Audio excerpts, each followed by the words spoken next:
Olá, eu sou Inácio Santos, este é o Fator X, nosso canal sobre X-Men.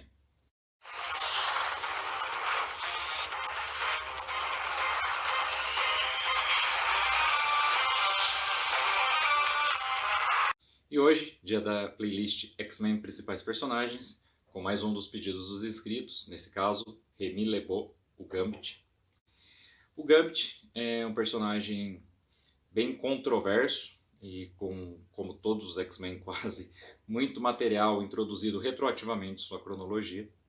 Muito da origem do Gambit já foi revisitada, mas um dos principais elementos que eu vou abordar aqui, a sua origem mais básica, assim, o momento de seu nascimento, foi contado uma única vez em uma história do futuro, na série X-Men O Fim, escrita por Chris Claremont, em 3 volumes de 3 edições cada uma. Perdão, no original, em 6 edições cada uma, nos Estados Unidos. No Brasil saíram em 3 edições, porque saíam 2 edições por cada revista da série. Essa, apesar de na realidade, na continuidade comum da Marvel, na continuidade normal, já existir muitas coisas introduzidas à cronologia do Gambit, essa origem mostrada nesse futuro, que muito provavelmente é um futuro alternativo, é muito interessante e eu acredito que ela ainda vai ser revelada como a origem mais básica do Gambit, o momento de seu nascimento, como eu disse aqui, e para isso eu acho que é importante também relacioná-la nesse vídeo. Bom, começando. Gambit, muito provavelmente, é um clone de Scott Summers, feito por Sinistro, enquanto Sinistro teve acesso ao DNA de Scott Summers, por quem ele era obcecado, desde uma viagem no tempo do próprio Scott Summers adulto, ao passado onde o cientista eugenista Nathanael Essex se tornou o Senhor Sinistro propriamente dito, com a ajuda de Apocalipse, a quem ele ia atrair logo em seguida. E ele desde então era obcecado por Scott Summers, mas não sabia que ele era um viajante no tempo. Então ele ficou esperando e ficou monitorando a família Summers até que surgisse um membro parecido com aquele que ele encontrou, imaginando que era um descendente. Imagino que depois disso, Nathanael Essex entendeu a natureza de Scott Summers e de sua viagem no tempo. Mas naquele momento ele esperava o descendente de um Summers, encontrou em Scott Summers o personagem, né, o mutante com poderes parecidos com aquele com o qual ele havia se encontrado.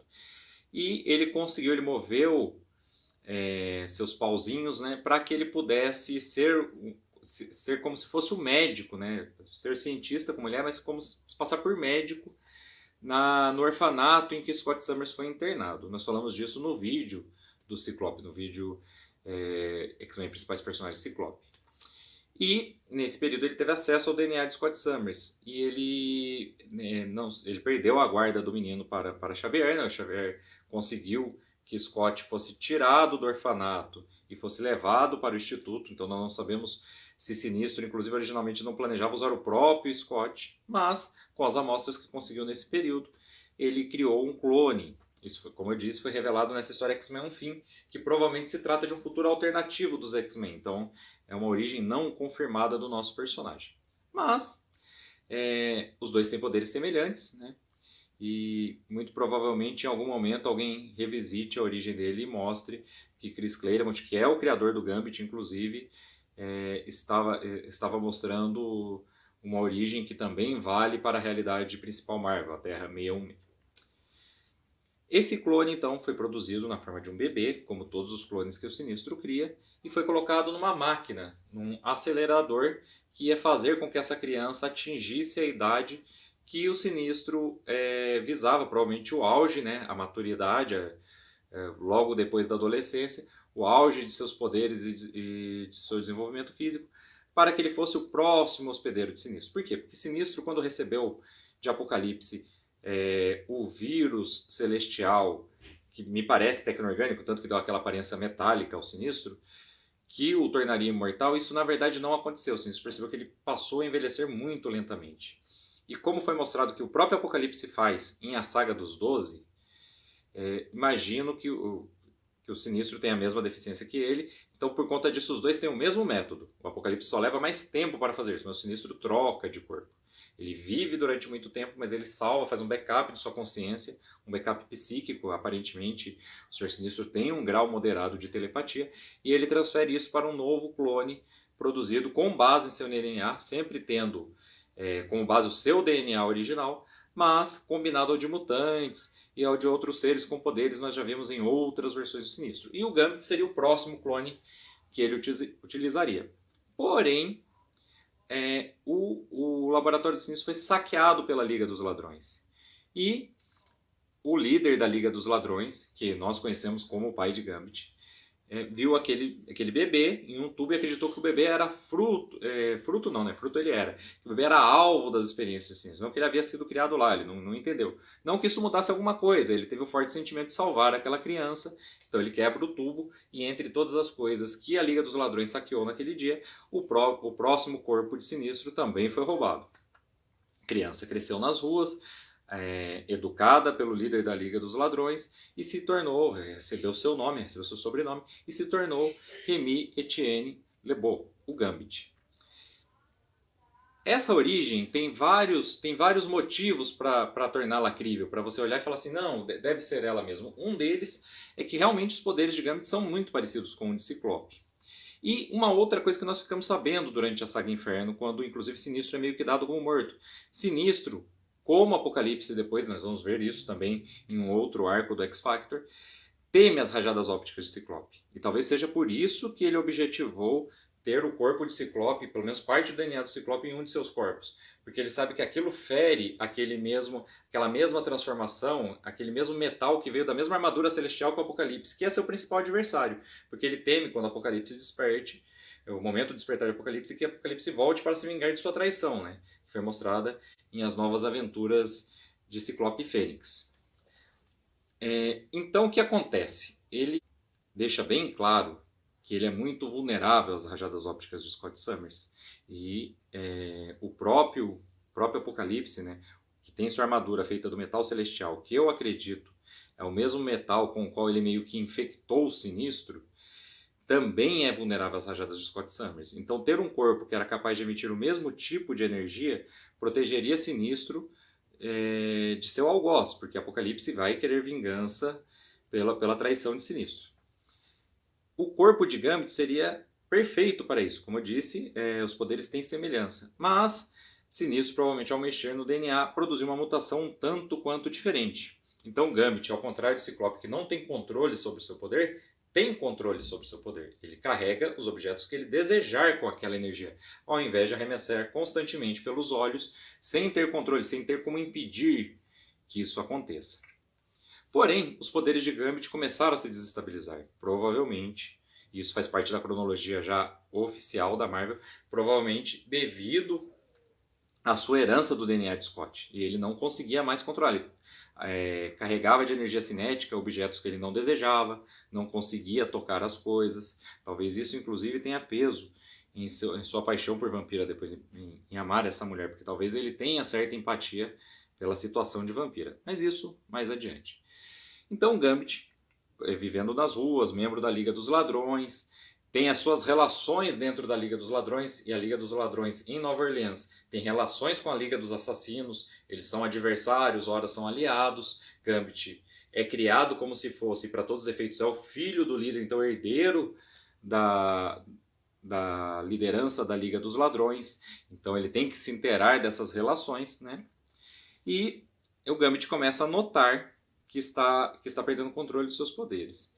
Junto com isso, é arranjado o casamento um conluio, né? Um casamento acertado, essa seria a melhor palavra. Um casamento acertado entre Gambit e Belladonna, que seria a herdeira da liderança da Liga dos Assassinos, para assim as duas ligas pararem com suas disputas e se unificarem. Porém, o Gambit vai ser atacado pelo seu cunhado, e vai acabar, pouco depois do casamento, o matando em legítima defesa e sendo exilado sem assumir a liderança de nenhuma das duas ligas e sem fazer a paz entre elas, porque seu casamento com Belladonna não é efetivado na prática, né? Então os dois não vão liderar juntos as duas ligas e as duas ligas voltam à sua guerra na Louisiana. Gambit, com seus poderes fora de controle, cada vez mais perdendo controle, vai voltar a circular nas ruas, vai ter nesse período vários trabalhos e roubos, né? Vai encontrar dentes de sabre a primeira vez, vai se associar a uma ladra que vai ser morta por dentes de sabre nesse período. Isso vai aumentar, isso vai tornar os dois não exatamente inimigos, apesar dele odiar dentes de sabre e tudo, mas ele consegue separar bem essa relação. Ele vai ter que lidar com dentes de sabre, né? Ele tem certo cuidado com essas pessoas com quem ele tem que lidar constantemente, mas ele nunca mais confiará em dentes de sabre depois disso. E nesse período ele vai ser procurado por Nathanael Essex. Agora vejam, de novo eu vou relacionar o momento da continuidade normal da Marvel, da Terra 616, da Terra onde as aventuras dos X-Men que nós conhecemos e adoramos se passam, com aquela realidade de X-Men o Fim, que eu acho de novo, vou repetir, prometo, vou parar de repetir isso, que eu acho de novo ainda vai ser revelada como a real origem de Gambit.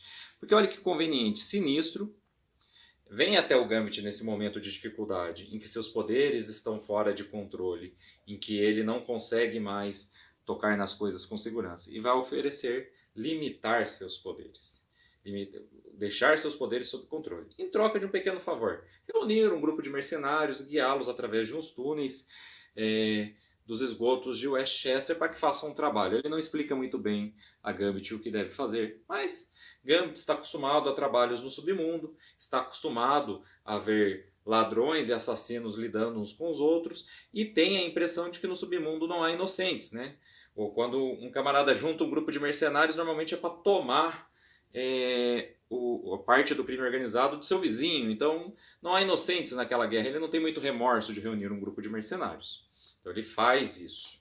Por que eu disse que ia relacionar com X-Men o Fim e com a possibilidade de Gambit ser o clone de Ciclope? Porque vejam bem, a única coisa que fere o Senhor Sinistro, que fere sua pele de metal, que pode vedá-la, que a gente viu em Inferno, Scott Summers usando essa rajada e destruindo o corpo de Sinistro, foi uma morte simulada, mas imagino que aquela era uma das várias cópias de Sinistro e que tinha a mesma vulnerabilidade que ele. Depois nós vamos ver, eu citei, mas não contei, inclusive eu quero visitar essa história em algum momento, em algum vídeo do X-Men Sagas aqui do canal, então logo atenda todos os pedidos inscritos da grande lista de sagas que nos foi pedida aqui. O último arco do X-Factor, antes da Gênese Mutante, antes da saga dele morrer, quando o X-Factor original volta a se unificar com os X-Men. Nesse arco, o Ciclope também destrói Apocalipse, né? Na verdade não destrói, porque Apocalipse vai aparecer de novo vivo, ele ficou se recuperando dos ferimentos causados por Ciclope, mas também nós vemos a rajada óptica de Ciclope perfurando a armadura celestial de Apocalipse. Então a rajada óptica de Ciclope é muito ameaçadora para esses dois seres. Não obstante, tanto Sinistro tem obsessão pelo fruto, né, pelos filhos que Ciclope possa ter, como o Apocalipse tem horror a eles. Né? Então ele infecta Cable com um vírus tecno-orgânico para destruir aquele mutante, para impedir que ele atinja todo o seu potencial. Ele vai se arrepender disso e, como Sinistro, vai tentar usar a criança como seu hospedeiro no futuro. Já Sinistro, que sempre quis os frutos dos Summers como seus... Como seus corpos futuros, tenta obter uma amostra do DNA dos Summers durante a Canção do Carrasco, outra saga que eu pretendo abordar aqui no canal, que é uma saga que tem a ver, que explica melhor a relação entre Cable e conflito, inclusive pretendo abordá-la tão logo eu faço o vídeo de X-Men principais personagens do Cable e esmiúce toda a sua origem, todas as suas ligações com esses outros personagens.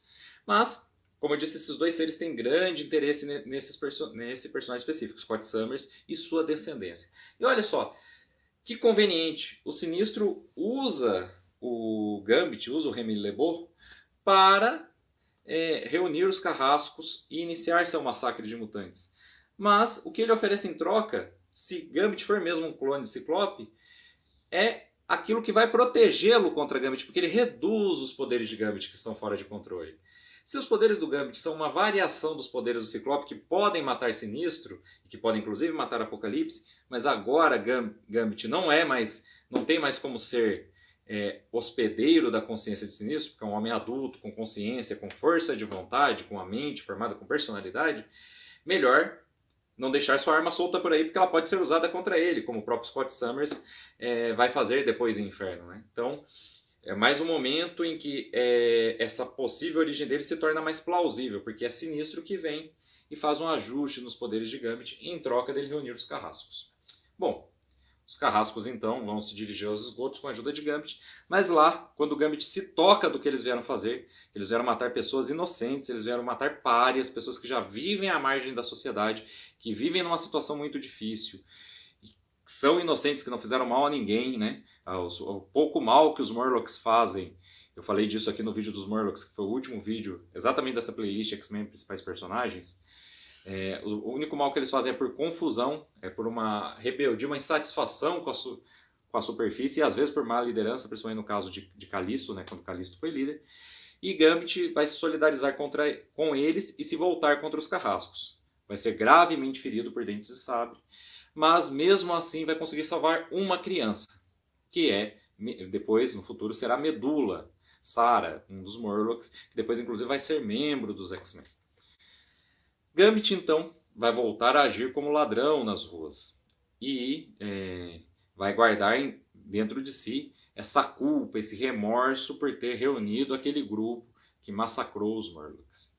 E, como eu falei agora no vídeo de domingo, o vídeo da playlist X-Men Sagas, que tratou da saga do Portal do Destino, Gambit vai se encontrar com Tempestade. Tempestade foi reduzida a uma idade de mais ou menos uns 13 anos pela babá. Eu falei disso melhor nesse vídeo que foi domingo. Vou colocar o link aqui na descrição. Vou colocar também na descrição desse vídeo o link do vídeo do Ciclope, que trata um pouco dessa possível relação com o Gambit. E ela tinha tido o seu corpo reduzido a essa idade, perdido as memórias da fase adulta e voltou a agir como ladra, porque ela tinha memórias de sua infância como ladra em Cairo, no Egito. E ela escapou da babá justamente em Cairo, Illinois, nos Estados Unidos. Então, ela começa ali a fazer paralelo entre os dois Cairos e começa a agir. Percebe que fala inglês, né, apesar de ter memórias da África, do norte da África, onde ficou o Egito. Mas ela vai superando essas contradições e sobrevivendo como foi ensinada por Ahmed Algibar, seu mestre ladrão, inclusive lá em Cairo, Egito. E o Gambit vai encontrá-la inconsciente quando os dois vão juntos roubar uma casa. Juntos, perdão, né? Os dois vão roubar a mesma casa, mas não chegaram juntos os dois ladrões. Gambit, inclusive, está sendo mais bem sucedido em se manter oculto, quando Tempestade é atingida pelos servos do Rei das Sombras. O Rei das Sombras estava tramando seu golpe, que foi dado inclusive em a saga da Ilha-Muir, outra saga que tem vídeo aqui no canal. Também vou pôr o link dessa saga na descrição desse vídeo. Esse vídeo vai citar várias sagas, vai estar cheio de link aqui na descrição. O Massacre de Mutantes, que eu falei agora há pouco, não vai ter jeito. O personagem Gambit tem muitas referências no cânone dos X-Men. Então, o Gambit vai socorrer essa menina e aí ele vai dizer uma frase enigmática, já plantada pelo Chris Claremont, tendo em vista todo esse passado que depois ele ia esmiuçar do Gambit. Né? Ele vai olhar e falar assim, olha, você, apesar da idade, né, apesar de ser muito jovem, se você for quem eu estou pensando, você é minha chance, minha grande oportunidade. E aí Gambit vai salvar aquela criança, novamente salvando uma criança, mas dessa vez com mais interesse, e vai... depois no desenrolar dos eventos, vai se unir aos X-Men durante o programa de extermínio, né? Depois que eles derrotam o Rei das Sombras em a saga da Ilha-Muir, e vai ficar na equipe com sua idoneidade atestada por Tempestade, a líder da equipe. Né? A Tempestade vai voltar durante o programa de extermínio a ter um corpo físico adulto, e Gambit é a pessoa em que ela mais confia da fase que ela ficou afastada dos X-Men, e essa confiança vai ser passada, vai ser delegada aos outros X-Men, e eles vão confiar em Gambit. Banshee cita em uma das revistas dessa fase, logo em seguida a entrada de Gambit, que Gambit toda hora fica fazendo perguntas, que ele colhe mais informações do que dá sobre si mesmo. Então Banshee fica um pouco desconfiado, mas ele não vai permanecer com a equipe. Né?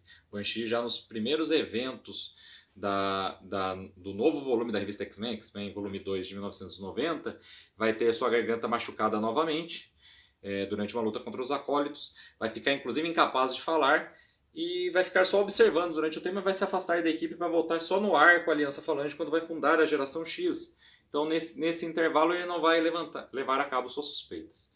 Outro personagem que vai desconfiar muito de Gambit é Bishop. Bishop vai vir do futuro. Essa relação de desconfiança entre os dois foi inclusive mostrada na série animada original dos X-Men de 1992. E eu já falei aqui do Bishop no vídeo do próprio personagem X-Men, principais personagens Bishop, onde ele tem grande desconfiança de Gambit, porque ele veio de um futuro onde o Gambit é o último X-Men vivo. Só que o Gambit não se assume um X-Men. Ele diz só que ele é a testemunha, que ele estava lá quando os X-Men morreram, mas não diz quem os matou. Ele vive até que bem como a testemunha, porque os X-Men são referenciados e o homem que conheceu os X-Men é um personagem muito importante para essa cultura onde eles são reverenciados, mas ele poderia viver muito melhor se ele dissesse que ele era um X-Men, né? Os heróis idolatrados por todos, porque ele não diz. E, ao encontrá-lo no passado, Bishop tem certeza, então, de que tem mais caroço nesse angu. E por quê? Porque pouco antes de voltar de seu futuro, melhor, de vir de seu futuro para o período dos X-Men, ele descobriu que os X-Men tiveram um traidor dentro da equipe, que inclusive o dia da morte dos X-Men foi o dia que esse traidor se revelou e traiu a todos eles. Então, isso inclusive foi mostrado no arco do desenho também, só que é uma mistura de X-Men, Dias de um Futuro Esquecido, com a história do Gambit. E, importante, quando a série animada foi produzida, não tinham revelado como o Gambit supostamente trairia os X-Men ou quem seria o verdadeiro traidor, né? Então, a série animada deu outra resposta para isso na pessoa de Mística, assumindo a forma de Gambit para matar o Senador Kelly. Mas, nas revistas em quadrinhos normais, isso tinha uma outra explicação. Apesar de Gambit ser bem suspeito, inclusive ter um crime escondido que ia ter participado do massacre de mutantes, Gambit não é o traidor dos X-Men nem está colhendo informações para algum vilão. Gambit, no futuro de Bishop, não conta quem é o traidor, porque o traidor é Charles Francis Xavier. Gambit é o único sobrevivente dos X-Men mortos por aquele que é reverenciado mais que os X-Men, seu fundador e idealizador, Charles Francis Xavier, que se tornou um massacre. Então, no futuro de Bishop, Gambit não pode revelar, ele poderia viver muito melhor, mas não pode revelar como os X-Men morreram nem quem os traiu. E por isso as suspeitas recaem sobre ele, mas nesse ponto Gambit é inocente. Infelizmente, a mentira tem perna curta até para os super-heróis. E depois de uma viagem ao Império Shi'ar, os X-Men estavam divididos. Depois do Xavier ter se tornado um massacre. Inclusive, nós acabamos de resolver um problema, né? Nós sabemos que ele não é o traidor dos X-Men. Parece que está tudo bem pro lado do Gambit. Mas, depois de um massacre, os X-Men começam a se virar sem o Xavier. Uma parte da equipe vai parar no Império Shi'ar.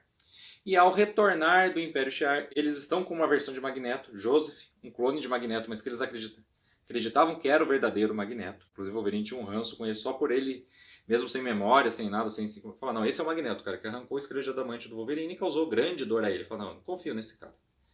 Isso porque o Joseph era uma versão mais jovem, né? Acho bem difícil até os X-Men terem imaginado que aquele era o verdadeiro Magneto, mas tudo bem. Bom, eles vêm junto com esse Magneto do Império Shi'ar e caem na Antártida ao invés de cair de volta da onde partiram, que é nos Estados Unidos. Se separam, perdem o Bishop no caminho de volta, a nave parte ao meio, passando pelo portal por causa de uma sabotagem de rapina, e eles caem em grande desvantagem. E Vampira está nessa equipe. Vampira, grande interesse amoroso do Gambit, que nós vimos ser o interesse amoroso dele, inclusive na série animada também original. E como eu disse, que quando eles se conheceram, não dizem isso, mas isso depois foi revelado, de que o Gambit já não teve controle de seus poderes como Vampira não tem. Talvez isso tenha gerado a empatia entre os dois, a empatia inclusive da parte do Gambit, que ele nunca contou essa parte de sua vida para a Vampira. Inclusive não contou muita coisa. A Vampira teve uma surpresa um dia, num dos primeiros arcos dessa nova revista dos X-Men, X-Men Volume 2 de 1990, quando aparece a Belladonna e fala, não, quem é você, querida? Eu sou a esposa dele. Tem essa... Belladonna em seguida vai ser dada como morta, inclusive, nesse arco. Mas isso vai ficar um pouco separando os dois. Mas justamente quando a revelação é feita, é justamente quando os dois estão bem. E, pior, eles têm, pela primeira vez, os poderes de Vampira impedem isso. Eles têm, pela primeira vez, contato mais íntimo durante essa queda na Antártida, porque os poderes dela são anulados. Ela pode tocar outro ser humano e eles resolvem aproveitar aquela noite juntos. Só que eles são prisioneiros do Magneto, do verdadeiro Magneto que estava preparando seu retorno. E que retorno melhor do que dividindo os X-Men, seus principais adversários naquele momento. O Magneto estava voltando novamente como um vilão, depois de estar desaparecido desde os eventos de Atração Fatal, quando arrancou o esqueleto da adamante do Wolverine e teve sua mente apagada pelo Professor Xavier.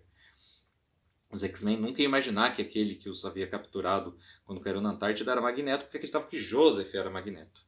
E ele, se passando por Eric Vermelho, simula o julgamento de Gambit e revela que Gambit é o homem que levou os Morlocks à morte ao reunir os carrascos e inclusive guiá-los pelos túneis. Os X-Men então vão acabar abandonando Gambit na Antártida, em parte porque ele pede, a Vampira quer que ele explique, quer que ele diga porquê, mas ele diz que não é digno de nada daquilo, fala para ela deixá-lo. Ela o deixa, se arrepende, mas quando volta já não o encontra mais. E os X-Men acabam voltando a Westchester sem o Gambit.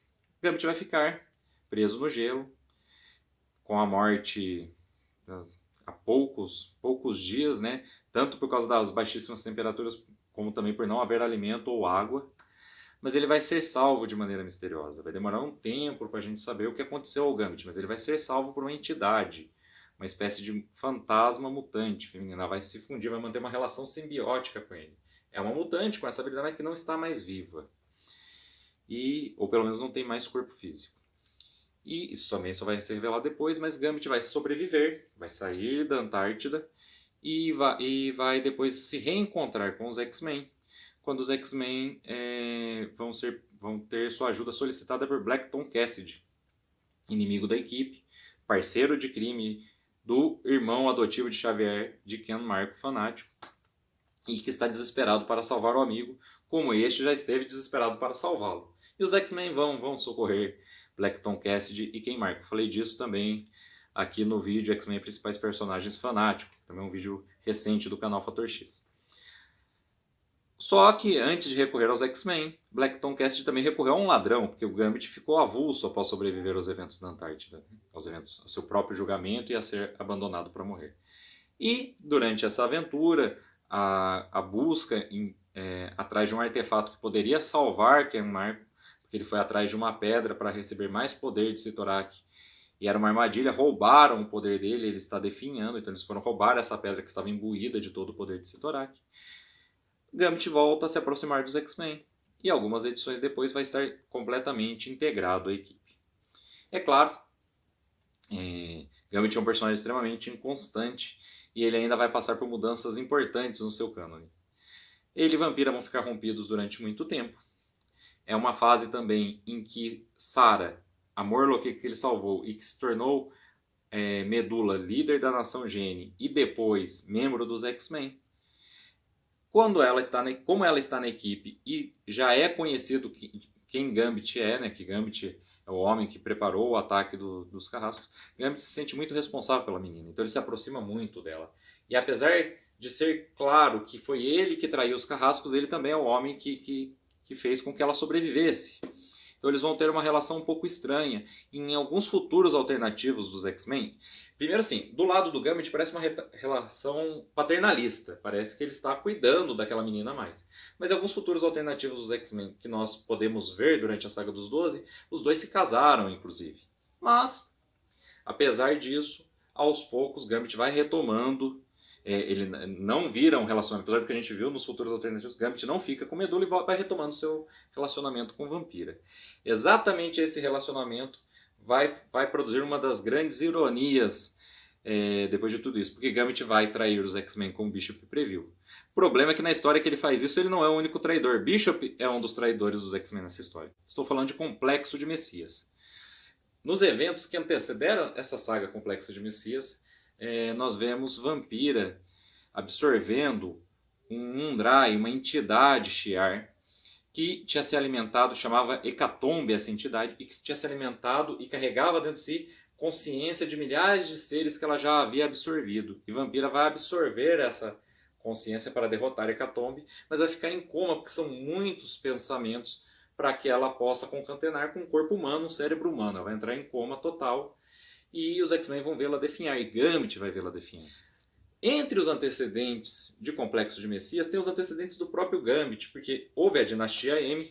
Inclusive eu sempre falo que vou fazer o vídeo da Dinastia M, uma saga, um crossover entre X-Men e Vingadores, mas muito importante mesmo para o cânone dos X-Men. E após os eventos de Dinastia M, muitos mutantes perderam os poderes, e Apocalipse apareceu oferecendo algo que ele dizia ser seu próprio sangue e que restauraria os poderes desses mutantes. Vários mutantes aceitaram. Gambit, que não havia perdido os poderes, houve um outro chamado que Apocalipse faz junto com esse. Ele chama qualquer mutante que esteja nas fileiras dos X-Men que venha assumir o manto de cavaleiro junto com ele. E Gambit vai ser um dos que vai aceitar. O outro vai ser Solaris, que tinha recentemente perdido as pernas e que viu em Apocalipse uma chance de recuperá-las, e recupera mesmo. Bom, Gambit depois disso vai trair Apocalipse, voltar para o lado dos X-Men e não vai ficar, apesar de sofrer uma transformação, vai voltar a usar seus poderes como se não tivesse mudado nada para se tornar Cavaleiro da Morte. Depois, numa visita dos X-Men ao Limbo, nós vamos ver que Gambit ainda tem essas habilidades e que inclusive tem uma espécie de aura negra, como aquele metal do Sinistro e como, apesar das cores serem diferentes, como aquele metal do próprio Apocalipse, da armadura celestial, se manifesta no Limbo quando os podres das pessoas aparecem ao eles entrarem no Limbo. Então nós vamos ver que Gambit foi realmente modificado e tem poderes diferenciados oriundos dessa semente que ele recebeu. Gambit vai ser procurado por Sinistro. Tanto ele quanto Solaris. A Solaris também vai ser um dos traidores dos X-Men. Sinistro vai reunir um novo grupo de carrascos, reunindo pessoas que têm a semente de Apocalipse, desculpe, viu? Como Gambit e como Solaris, e reunindo vilões que estão nas fileiras dos X-Men, inclusive Mística. Mística, recentemente, durante o arco dos Filhos da Câmara, também perseguida por eles, tinha se integrado aos X-Men de Vampira, sob a liderança de Vampira. Vampira com certa desconfiança da Mística, mas resolve aceitá-la. Mas a Vampira que resolve dar a segunda chance para todo mundo, porque afinal ela mesma é uma ex-vilã, foi membro da Irmandade de Mutantes, né? E a equipe dela tem a Mestre Mental Regan Wingard, Mística, o Gambit, que tudo bem, né? Já tinha provado seu valor há algum tempo. E aí, quando chegam os eventos de Complexo de Messias, esse pessoal todo trai os X-Men, atendendo ao chamado Sinistro. Todos eles fazem parte dos Novos Carrascos. Mas Gambit faz isso. Gambit e Mística fazem isso por um motivo mais especial. Porque Vampira está em coma desde que absorveu as consciências de Hecatombe. E Sinistro prometeu restaurar Vampira com o seu conhecimento de engenharia genética se eles conseguissem a garota, Esperança Summers. E vocês vão entender melhor porque Sinistro quer tanto essa criança se você ver o nosso vídeo sobre Complexo de Messias, que eu também vou pôr o link aqui na descrição desse nosso vídeo de hoje. Gambit então vai entregar o bebê a Sinistro, mas ao invés de... Mas ele planeja atrair Sinistro. Inclusive Mística também planeja atrair Sinistro. Só que eles só querem que Sinistro cumpra a sua promessa, que é curar Vampira. Ele não faz. E aí Gambit recorre à própria Mística, né? E Mística tem uma ideia, ela não avisa Gambit que vai fazer, mas ele também não tenta impedir. Ela pega a criança, Esperança Summers, que é o objeto de toda a saga Complexo de Messias. Todo mundo está correndo atrás dessa criança. Você vai entender isso melhor assistindo ao vídeo de Complexo de Messias. Mas ela pega e encosta em Vampira, para que a Vampira absorva os poderes daquela criança tão especial. Sem se preocupar com o que pode acontecer com a criança. Mas não acontece nada à criança. Ao contrário, Esperança Summers, de uma maneira miraculosa, cura Vampira, ao invés de ter seus poderes absorvidos por ela. Vampira, ao acordar, vai ficar indignada, vai romper relações com Mística, vai inclusive absorver sua mente, sua consciência, no nível a ponto de deixar Mística em coma pelo que ela fez. Vai ficar muito brava com Gambit também. Mas esse é outro momento importante. Gambit realmente se revela um traidor, mas ainda não é o pior traidor dessa história. O pior é o Bishop, que está disposto a matar pessoas para matar um bebê, que é a Esperança Summers. De novo, explico isso melhor no vídeo do Bishop e no vídeo de Complexo de Messias. Gambit vai ficar afastado dos X-Men durante um período. Gambit, extremamente popular, teve sua versão para os cinemas em X-Men Origins Wolverine. Gambit, eu já disse, apareceu em X-Men Animated Series de 1992, a série clássica dos X-Men. Apareceu em X-Men Evolution, já no papel de vilão, como membro do grupo de Magneto e um dos poucos personagens de X-Men Evolution que eram adultos, né? E apareceu em Wolverine e os X-Men de volta às ruas como ladrão após a equipe debandar no primeiro episódio, né? Tem um flashback no primeiro episódio mostrando que a mansão foi destruída por um inimigo desconhecido, parece muito inclusive com a história do massacre, e os X-Men debandaram e Gambit ao debandar voltou a ser um ladrão. Também tem paralelo nas histórias recentes, porque Gambit estava de novo voltando, estava de novo agindo como ladrão numa fase bem recente dos X-Men publicada no Brasil, estava inclusive agindo junto com o Phantom X quando apareceu no último arco de Surpreendentes X-Men, que foi publicado aqui, que inclusive apresentou o retorno do Professor Xavier na forma do personagem X, no corpo do Phantom X, que era o parceiro do Gambit. Gambit, depois disso, se casou com Vampira durante os eventos da revista em quadrinhos X-Men Gold, né? Também foi publicada no Brasil pela Panini, a equipe dos X-Men liderada pela Lince Negra. A Lince Negra ia se casar com o Colosso. No dia do casamento decidiu não se casar, e quem assumiu, quem aproveitou toda a festa, toda a estrutura montada, foram Gambit e Vampira. Eles se casaram e passaram a ter então aventuras, o casal, o Senhor e a Senhora X. Esse é o resumo do personagem, um personagem muito longevo, com muitos itens adicionados retroativamente à sua cronologia. Por isso, esse resumo ficou longo, mas mesmo assim, um fã que conhece a história do Gambit vai perceber que existem vários elementos que foram deixados de fora. Tudo que eu achei superficial eu tive que deixar de fora, senão esse vídeo ficaria enorme, ou teria que ser um vídeo em 2 partes, que nós não fizemos até ainda no canal. Mas eu espero que vocês tenham gostado. Se você gostou, eu peço, por favor, curta o nosso vídeo, compartilhe, divulgue, coloque nos grupos de WhatsApp, de Facebook, mande para aquele seu amigo que também gosta de X-Men, para que o nosso canal possa aumentar suas visualizações, para que o nosso canal possa ter inclusive condições para fazer mais vídeos sobre X-Men e sobre esses personagens tão interessantes que povoam a nossa playlist X-Men Principais Personagens. No mais, nós voltamos no domingo com mais um vídeo de X-Men Sagas. Você também pode ver o vídeo do Estúdio Maçã, nosso canal parceiro que também fala de X-Men. Acabou de soltar um vídeo muito bom sobre o Fera que eu assisti hoje, e que no domingo, normalmente no domingo, depois do vídeo de X-Men Saga, sai mais um vídeo do Estúdio Maçã. Vou colocar também o link desse canal aqui na descrição, junto com essa lista de vídeos que eu estou colocando aqui, que eu citei no cânone do Gambit. E se você é inscrito no nosso canal, por favor, também se inscreva no Estúdio Maçã. Se você não é inscrito no nosso canal, por favor, se inscreva e ative o sininho para receber as notificações. Muito obrigado e até a próxima.